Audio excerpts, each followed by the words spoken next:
Well, hello, General Hospital Daily Recap fans. Today's daily recap is for Tuesday, November the 18th, 2025. Kind of interesting show today, a little humorous at parts, and I'm going to talk about the humorous parts. But first of all, guess what this Saturday is, everybody? This Saturday at 5 p.m. Pacific time, which is 7 p.m. Central time, which is 8 p.m. Eastern time. We are going to be live on YouTube. We're going to chat. We're going to talk about what's going on and what's happening and where we think the storylines are going or where we want the storylines to go. But we're going to have a ball. So mark your calendar, set your alarms, and I will see you there. But I'm going to talk about the funny part. Alexis and Rick, they were hilarious to me. Rick comes in and he tells Alexis he needs her to have Danny come forward to help with Rocco's case. And Alexis is like, absolutely not. No, you know. And she ends up explaining why with the whole Drew situation. Rick didn't know. Rick didn't know that there was a restraining order against, come on, he was held captive. He didn't know, right? And he goes, okay, but it's still important. Rocco, these charges are more serious. And Danny and Charlotte can corroborate his story, which means Dalton's a liar and he made it up.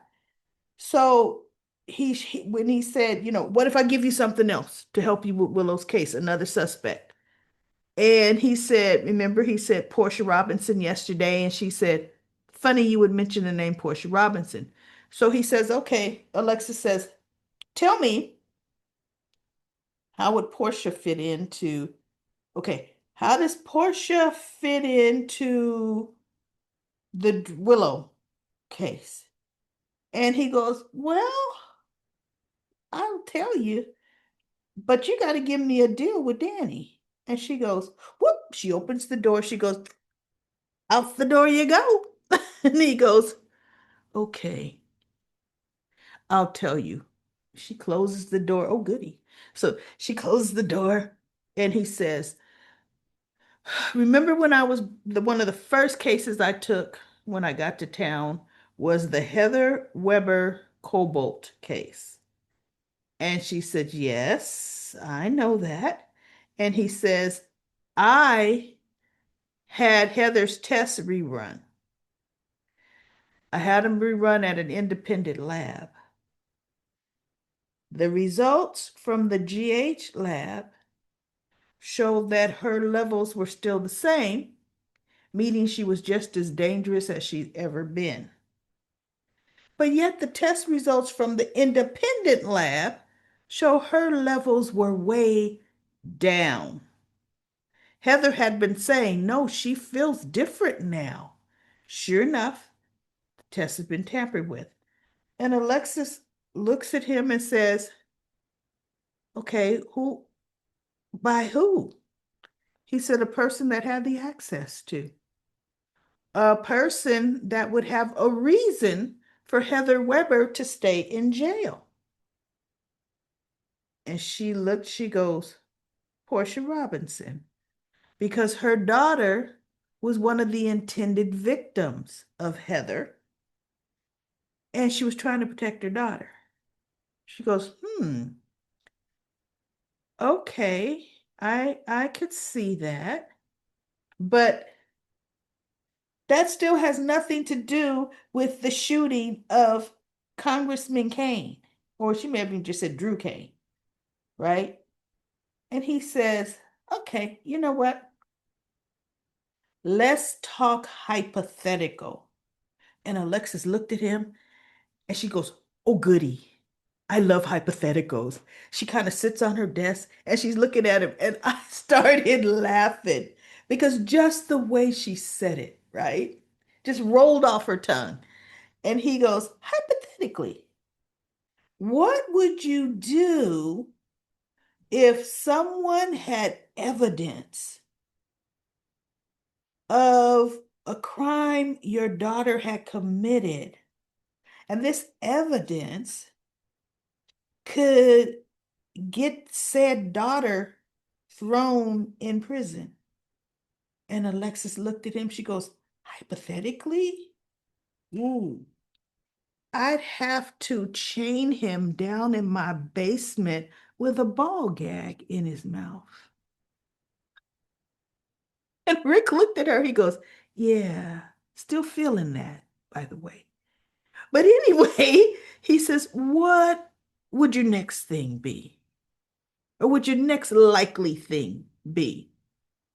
He goes, she said, I would shoot him, hypothetically. And Rick said, that's the motive. He says, somehow Drew Kane probably got hold of said evidence of what Portia did. And by the way, he said Heather Weber would still be in jail had I not discovered the truth, which is so true. Portia would let her stay in jail all this time and feel nothing about it, right? And so Alexis says, he goes, with all Drew's resources, some kind of way, he got a hold of it. It was probably blackmailing her. And Alexis says, thus comes the falling out of Drew and Curtis. And Rick said, bingo. So she goes, hmm. He goes, now you can drop this bomb of introducing Portia Robinson and this info at the trial. That's immediate reasonable doubt that Willow, there's another suspect stronger than Willow, right? I mean, and in theory, it would be, because in theory, Willow's supposed to love Drew. And so Alexis is thinking, okay, and I just found out from Felicia she had means to get that Quartermain gun. That, of course, the writers just threw in there just 2 weeks ago, even though they filmed 2 months in advance, you know. But for us, it's actually only a day ago that Felicia says, oh, by the way, Portia visits Monica, has been visiting Monica every week, keeping her up to date on GH. Oh, really? Has she really? But okay. So he goes, now that I've given you this, thank you very much. And he's sitting, leaning back in her chair, and he put his feet crossed his legs. I think he put them up on the little ottoman or whatever. And she goes, well, by you already doing that platitude saves me from having to say thank you. So thank you. You know, that was so funny. And he goes, all right, let's talk about Danny. I've given up some goods. And she looked at him and her phone rang. Now I'm going to get to her phone ringing in just a minute. Now let's rewind back to what's happening with Danny and Charlotte. I gotta hand it to them, everybody. I was actually proud of them wanting to step up and, in their minds, do the right thing because Rocco was not alone. And he got caught to save them because those are the two that would have gotten caught, not him. So they come in and Nathan is there. And they said, we want to confess. Nathan takes him into the interrogation room. And I thought, okay, how's Nathan going to play this? That's my thing, right? So Nathan says, okay, confess to what? And they said, confess to we were there when Rocco, in that lab with Rocco, he was not alone. Nathan looks, he goes, hold on. I'll be right back. Let me get some stuff to take your statement. So he comes back and he has the little recording device. And I thought, oh no. Oh, what's he gonna do? So he goes start from the beginning. And they said, well, we had reason to believe that Dalton was doing testing on animals in that lab, and we wanted to get proof. And so Nathan says, and where, whatever, who gave you that idea? So Danny looked at Chardon and he looked at Nathan. He goes, well, does that really matter? And Nathan was like, okay, go ahead. Just carry on. So Charlotte interjected something too, but the gist is they told him Dalton was going to find them. Danny made a noise to draw attention away from them, and Dalton caught him and, took him out. And so Curtis says, I mean, not Curtis, Nathan says, okay, and what did you see in the lab? And he goes, wasn't any animals in there. Said, we did not trash anything. He goes, we barely touched anything. I touched a file and I looked at it, and Nathan kind of perked up there. And I said, see, here we go. He knows more. He's involved. He is the head guy. But anyway, he goes, okay, and what was in that file? Danny said, I don't know. I couldn't make heads or tails of that. That looked foreign to me. And he goes, oh, okay. He says, so I put it down. He goes, didn't destroy anything. He goes, put it right back. He says, and then we heard Dalton coming in. So Nathan says, okay, you two were very, very brave. I'm going to be right back. So Nathan leaves and he goes out and he tells one of the officers, give me the contact information of Jason Morgan. And Britt, she called Jason up to her room and she was begging him to let Danny come forward to help save Rocco. And he says, I would do anything for you but that. And she goes, oh, I should have known because I'm not Carly. And I thought, Britt, shut up. You didn't even have to throw that in there. And she turned her back, and Jason's just looking at her, the back of her. And she goes, actually, I do believe if Carly would ask you to do it, you wouldn't do that either. Not even for her. He says, I wouldn't. So anyway, he ends up telling her the whole story on how Drew's been to Danny and what Danny did with Scout and how Drew would make sure he took it upon himself to interfere in the case and get Danny, you know, either try to put him in prison, jail, try to jail Danny. And Jason says, and I won't let that happen.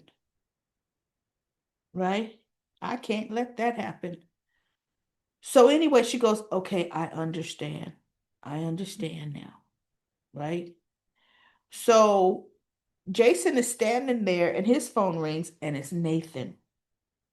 And he goes, so he answers it. He goes, okay, hello. Or what, however Jason answers his phone. And he said, this is, Nathan West down at the PCPD. I need you to come down regarding your son, Danny. He's here. And Jason's like, I'm on my way. He's heads off to the PCPD. Uh, he's at the PCPD. Nathan goes into the commissioner's office. Lulu's in there talking to Dante. And what was interesting is they had a very candid conversation. Dante tells her the true, real deal with Gio and Emma, how they are the ones who wrote, the teens into this and blah, blah, blah. And she says, they what? She goes, I'm very upset with Gio. Because Dante told her how he went off, but he went worse than before with the alcohol poisoning. And actually, to me, no, he didn't. The alcohol poisoning, he was way over the top. He says, and I think because now he knows I'm his father, that my words cut him deeper. Now that is true, right? It was different knowing Dante is mad, Rocco's father is mad, but it's different to know now that's my dad. And I have truly disappointed him because Rocco would, and none of the teens wouldn't have had a clue what was going on the PCU campus, right? And realistically, Gio was brought into the Rocco situation on the beach, right? He didn't know Rocco had alcohol poisoning. Um, this situation, they sought out Rocco, Danny, and Charlotte. So yeah, I little harsher tongue lashing to me is warranted. But anyway, um, so Lulu says, "No, I'm upset with Rocco. I mean, Gio." She said, "But Dante, we need to look at what's happening.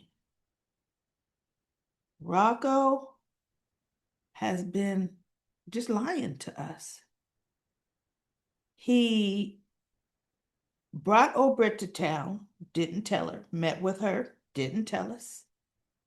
He is secretly meeting with them, not even telling us. He says, and you know what, Dante? I hate to admit it, but Charlotte is right there with him. Because Charlotte knows everything that he is doing. And in some cases, she's lying to cover for him. So we got to deal with what's happening. And he goes, and you know what? We will deal with the Charlotte situation, Rocco. Once we get Rocco through this, we do. He goes, no, I'm with you. We definitely do. And in my mind, I'm thinking, yeah, you do. Because I didn't forget how you came down on Jason with the whole Rocco alcohol poisoning situation. Told Jason he is a bad father. He can't control his teen. He doesn't even know where his teen is. Hmm. That's what he told Jason. Well, hello. Jason knows more about where Danny is, except for the lab situation, than you and Lulu ever know what Rocco's doing, you know? And so anyway, Nathan comes in and he says, I hate to interrupt. And Lulu looks up, she goes, oh my God, did anything happen to Rocco? Is Rocco safe? And he says, no, no, this has nothing to do with Rocco. It has everything to do with your daughter, Charlotte. And the next thing we see, the next scene, Rocco and I mean, not Rocco, Charlotte and Danny are just sitting there talking, standing talking. And Danny was like, "Woo." Charlotte said, "You know what? Saying we wanted to confess and actually doing it, this makes it more real, doesn't it?"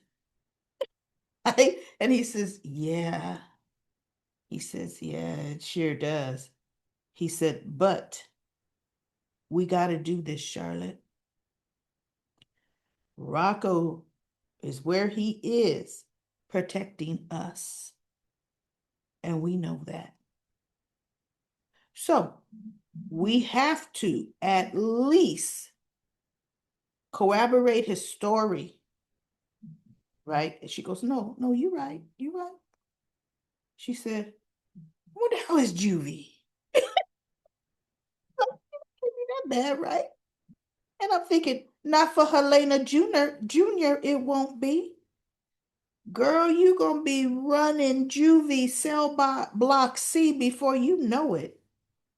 That Cassadine blood is deep in you, Charlotte. Okay? So anyway, plus your daddy is going to make sure from where he is in the inside to where you are on the inside that some guards is protecting his little girl. See, Valentine's not as helpless.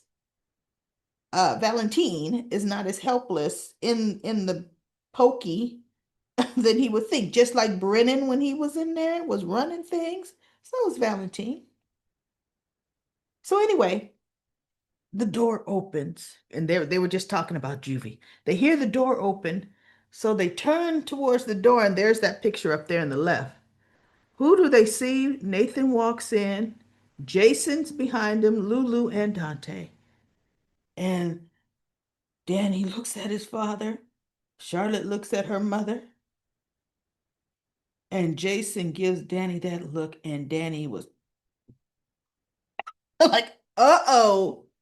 And Charlotte's just holding her arm like, yikes, right? And so Nathan says, look, I just got back on the force. So I'm a little rusty as far as procedures go. I really could not have taken your statement without your parents present. So, got your parents here.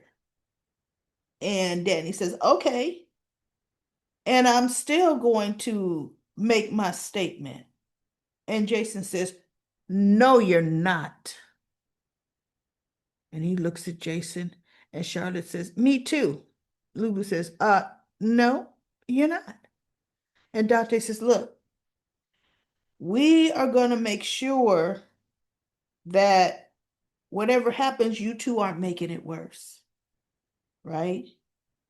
And so they look at him. Danny says, look, you can't stop me from telling the truth and coming forward. That is what my mother would want. And Jason just looked at him. Jason goes out the room, and guess who he calls?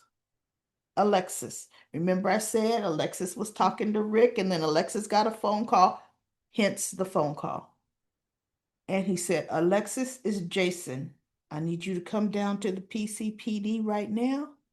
Danny is insisting on confessing. And Alexis says, I'm on my way. And she tells Rick, let's go. And he says, where are we going? To the PCPD. Looks like you don't need me to convince Danny and Charlotte to step forward because that's what he's doing right now. So Alexis, Lulu and Dante, Alexis and Rick arrive. Rick takes Lulu and Dante up to the commissioner's office. Alexis comes in and she's talking to Charlotte and Danny. Nathan leaves.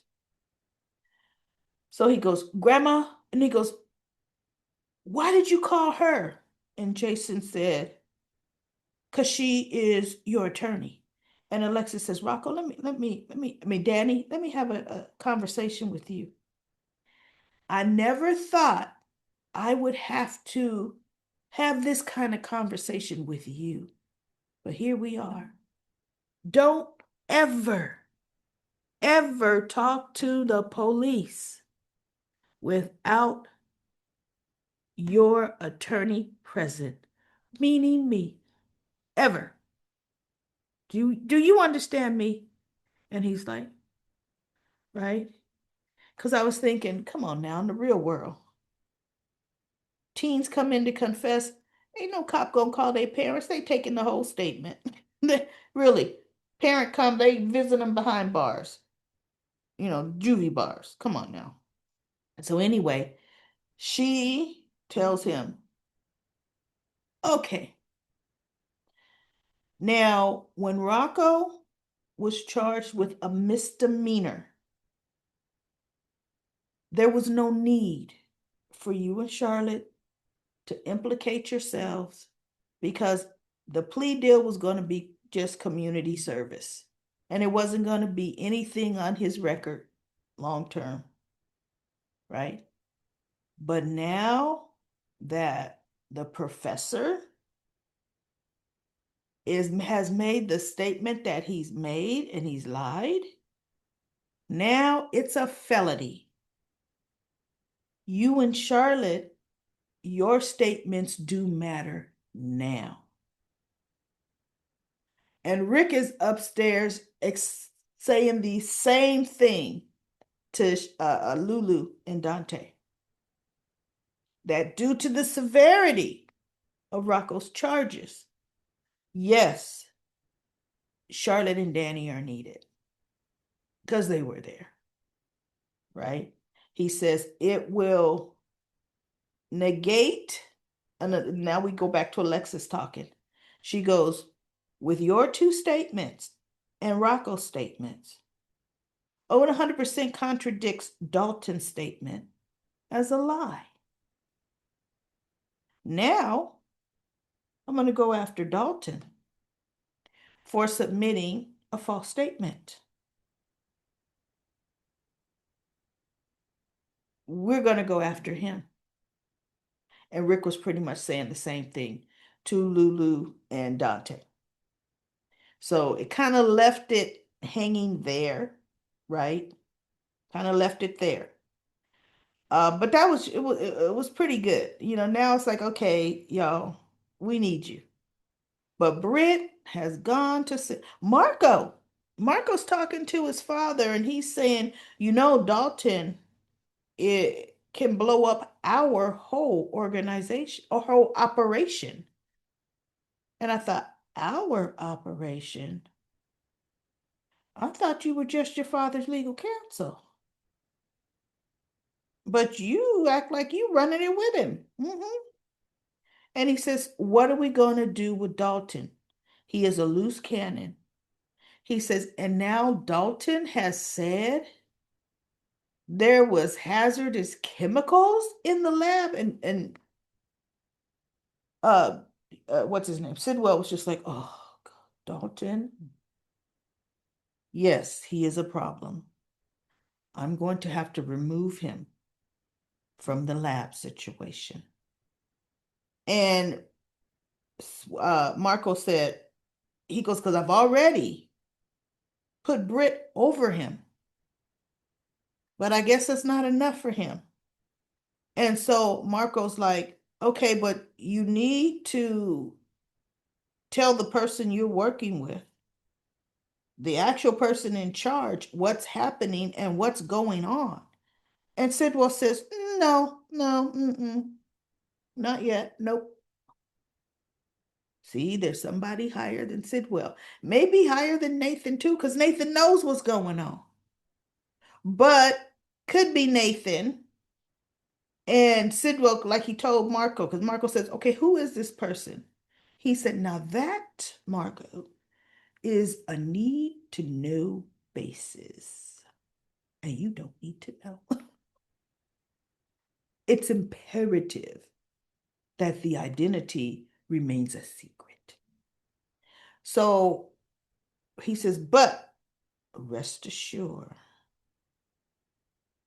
Dalton is going to be handled. Marco looked at his daddy like, wait. Ooh. Define handled. Because see, Marco, he wants to pretend my ears, look, I ain't co-signing you killing somebody, daddy, and I know about it. De define handled. Sidwell says, don't worry about it, Marco. I will take care of it. And so Britt comes in.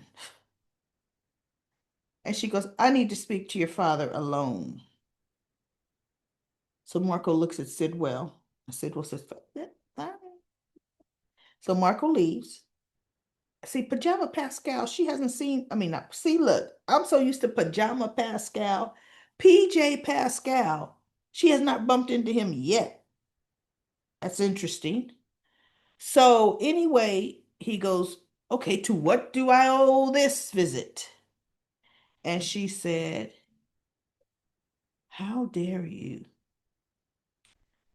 side with Dalton to frame my son?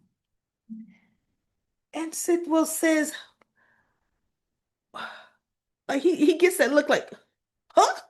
He says, why would I do that? He says, I do not want attention on our lab. And what Dalton has done is pointed attention right on that lab. And so he says, I definitely was as surprised as all of you that Dalton has gone this far. And so Britt looked at him. She goes, good. I'm glad to hear that because I would hate to have thought that you double crossed me. And not so much double crossed me. You know how I feel about Rocco. He might not be my biological son, but I think of him as my son. And Sidwell says, I would not do that. So she says, you make it go away. You pressure Dalton into changing his story. And he looked at her and he's like, uh, and what if he doesn't? What if I can't? And she says, I will burn this whole operation down. And he looks at her like, oh my God, not you too.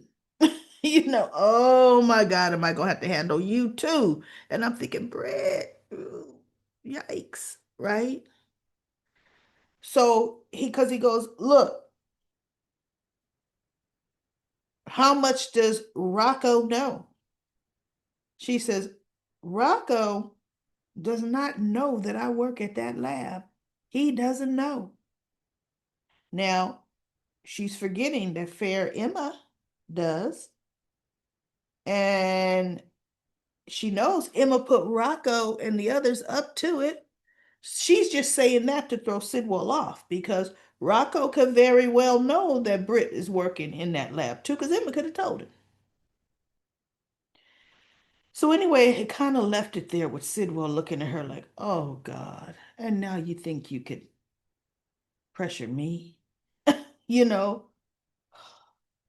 So now they had a very, oh, ooh, this was funny, y'all. And I have a picture of this. Let me go to it.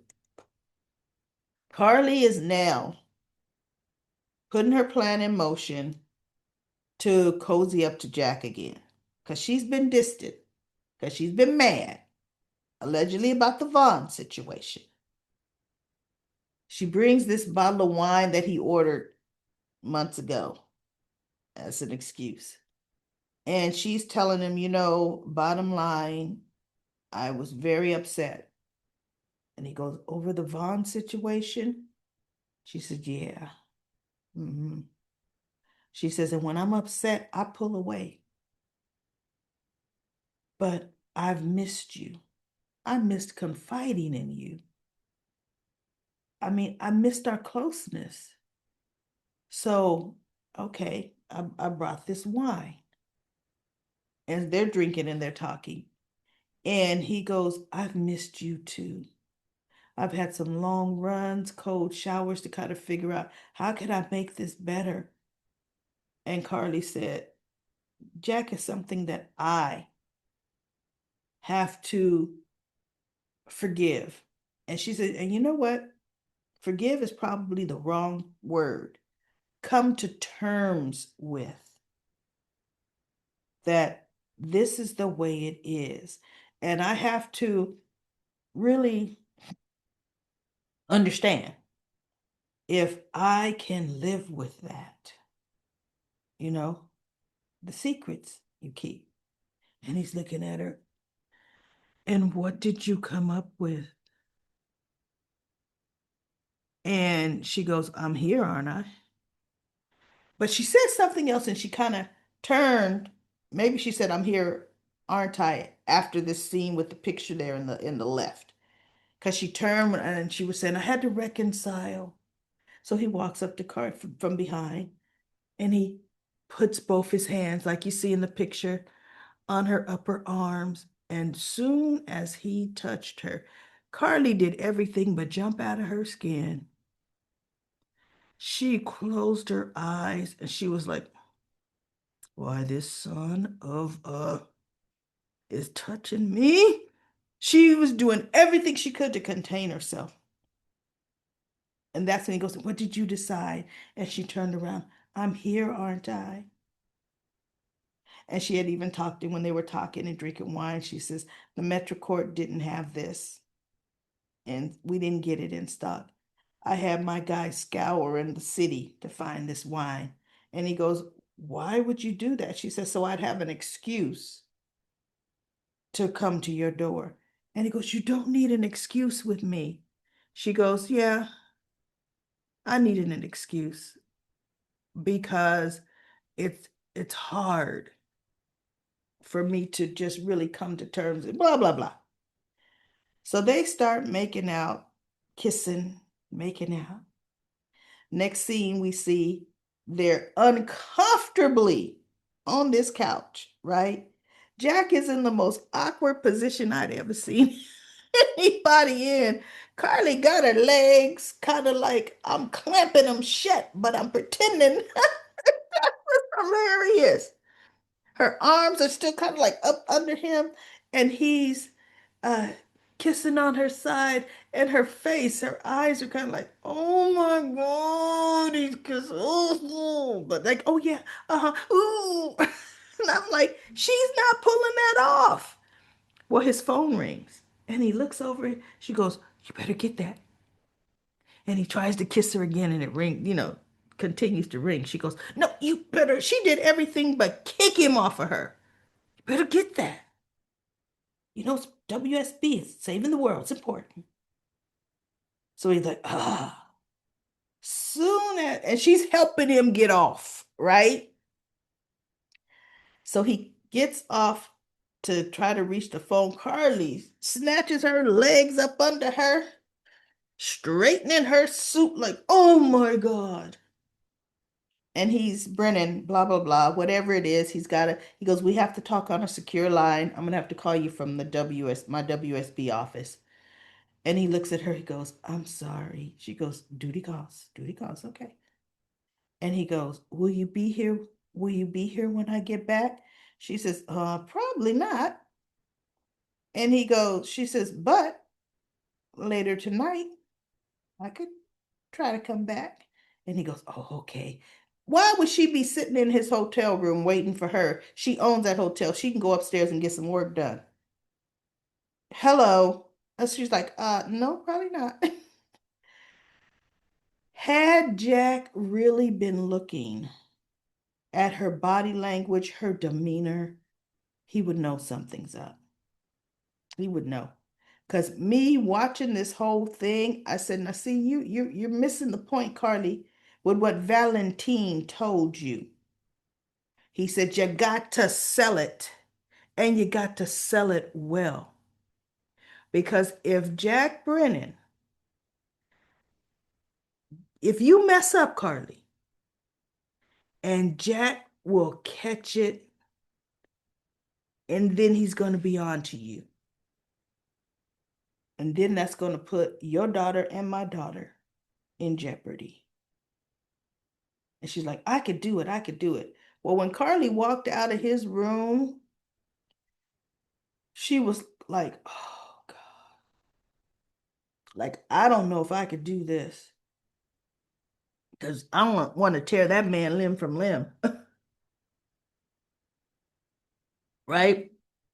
So, anyway, it's going to be interesting because I think the next time they're together and it's supposed to get intimate, Jack's going to know. He's going to know because Carly's doing a horrible job of wanting to rekindle. Now, last but not least, what I'm going to talk about, this was touching.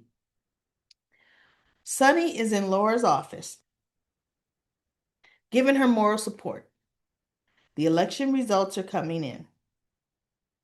And she goes, at the beginning of the scene, when they first showed him, she's like, I blew my own campaign. She says, Sonny, I went off on Dalton. He's a liar and he's trying to frame my grandson, and I lost it on him. I assaulted him, you know. She says, and I blew it in front of my constituents. And Sunny said, "Oh, I saw it." She's like, "Oh." She's like, "If you saw it, then everybody saw it." He says, "Laura, did you read the comment?" She goes, "Oh my God, no, I cannot read those comments," right? Sunny says, "They think you're a bad," begins with an A, has two S's, right? And she said, "Wait, what?" She goes, "Oh, the comments are saying you fight for your family. And if you'll fight like that for your family, you'll fight for the city." And she says, I I wasn't expecting that. He said, "Laura, the jury's not out yet. Don't just feel you've lost this election yet. See, here's the thing, Laura. You are running for re-election. It's not that they don't know you. You have done a good job for the city of Port Charles. Ezra Boyle has no track record. Okay? So it's in their hands, but I have faith they're going to do the right thing." And so he says, "And if you get reelected, and let's hope that Measure C doesn't pass. But even if it does, right, watch, Rick said he had something so that Sonny could keep those peers. I believe Laura will get reelected and Measure C will pass. But if Measure C passes, remember, that means the properties are supposed to go to eminent domain, not to Sidwell. But with Boyle in office as mayor, Boyle could pull some strings to have that eminent domain because that means it belongs to the city. Turn them over to Sidwell, which is what Sidwell wants, right? So anyway, the numbers are starting to come in, and her people are at, I forget what she said. They're set up at, waiting for all the results to come in. So I feel she's gonna go over there. But I don't think she's gonna walk strolling there with Sunny. 'Cause that ain't a good look, right? 'Cause that would be in your face. Like, I'm gonna see if I win, and I got my mob boss friend in tow.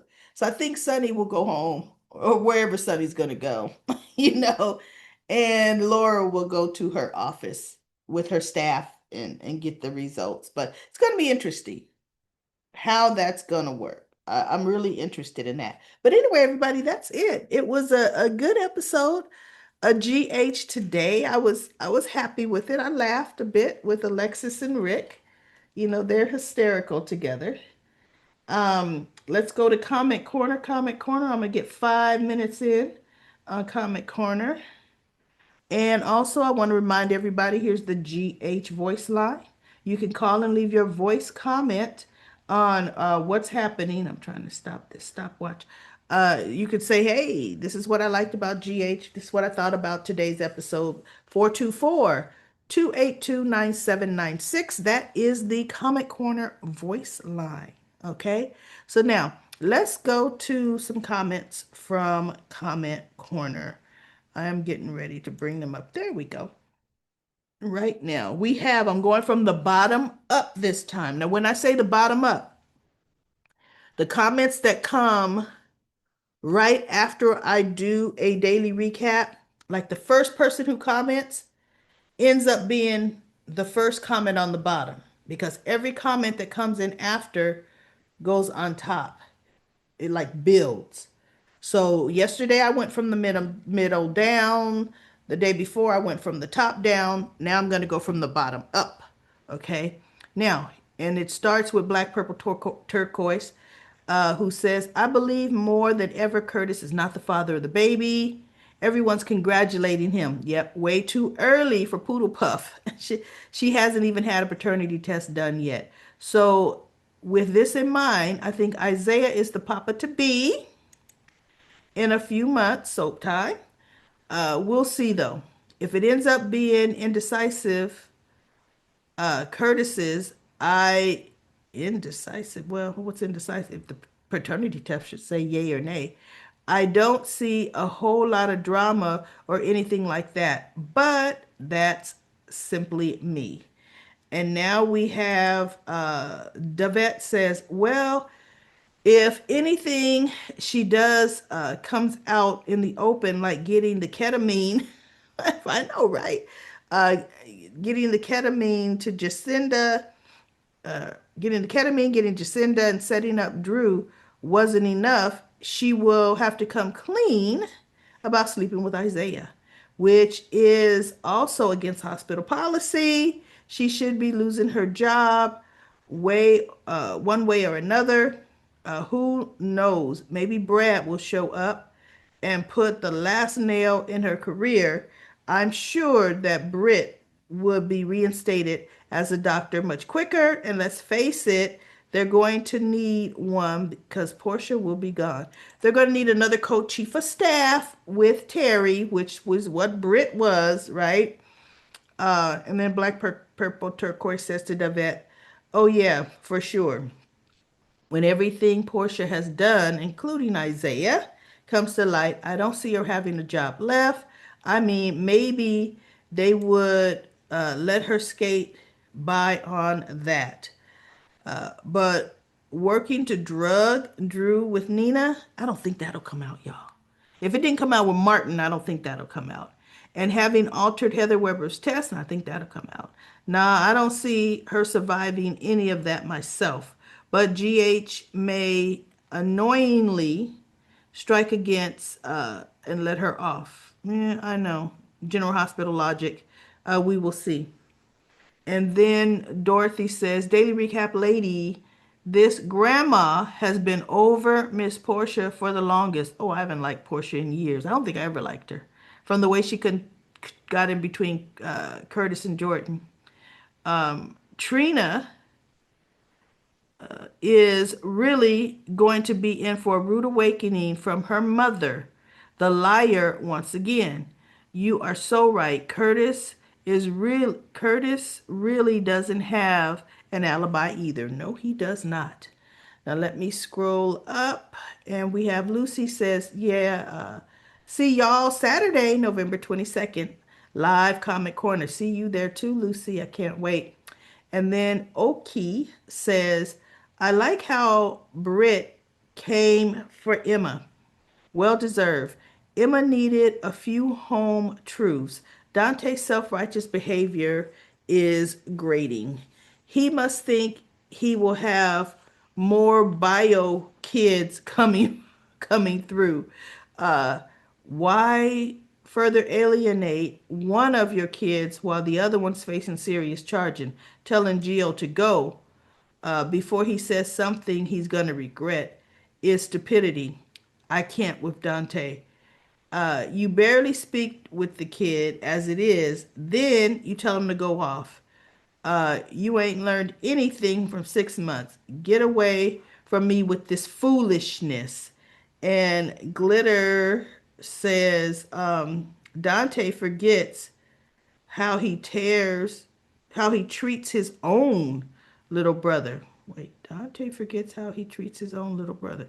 Oh, Michael. He was practically telling Michael to confess for shooting Drew to save Willow. Yes, he sure was. I can't with Dante. He sure did tell him that. Thank you for mentioning that, Comment Corner. That pissed me off too. And then Melody says, this is out of the blue, but no one ever mentions TJ. TJ who? Not Stella, his mother, Jordan, Marshall, Curtis, and Molly. I know. It's just like he went off into alien land. He still has family here. Why don't they ever say he went to another hospital? That's all they have to do is he's at Mercy now. Get rid of Kai. He has no ties. And bring back TJ. Or at least say where he is. Okay, few. I had to vent. That's okay. Are they only allowing one black male doctor at a time on General Hospital? As soon as Isaiah got here, TJ just disappeared. That is so true. And then Glitter says it's really strange since TJ has family. pride, and he's his family's pride and joy. They can at least mention him in passing, like they did with Kevin, or like they do with Kevin. They did when Marshall came flying in probably 2 times ago, and they had that family dinner. They said TJ would like to be here, but he's still working at the hospital. And I thought, you better say which hospital, because it definitely is not General Hospital, because we don't see him there. So, no. All right, everybody, that is 7 minutes into Comment Corner. So, I will be back tomorrow with another daily episode of General Hospital.